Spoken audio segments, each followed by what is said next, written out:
প্রিয় বন্ধুরা, আসসালামু আলাইকুম। আমন্ত্রণ জানাচ্ছি কবিতা আবৃত্তি অনুষ্ঠানে।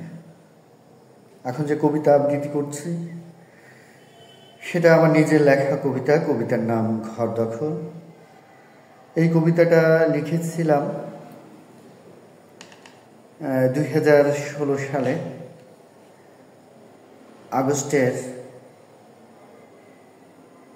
3 তারিখে। বন্ধুরা, সঙ্গে থাকুন, কবিতা শুনুন। ঘুটঘুটে অন্ধকার, ঘরের চতুর্দিকে ভয়ঙ্কর বুটের শব্দ।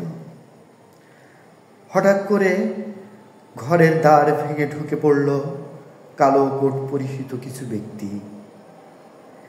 ঘরের মেঝেতে আসন পেতে বসল, আর ঘর থেকে নিয়ে নিল বিদ্যুৎ, নিল মিশছেপে থাকা খাদ্য, বক্সে থাকা ওষুধ,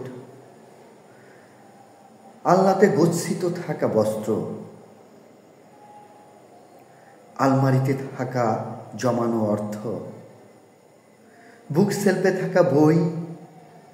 এক পলকে সব কিছু নিয়ে নিল দখল করে ঘর। প্রতিবাদের ভাষা হারিয়ে গেল আমার। নিষ্পলক দৃষ্টি মেলে অশ্রু ভেজা চোখে দেখছি ওদের দৌরত্ব। ধন্যবাদ।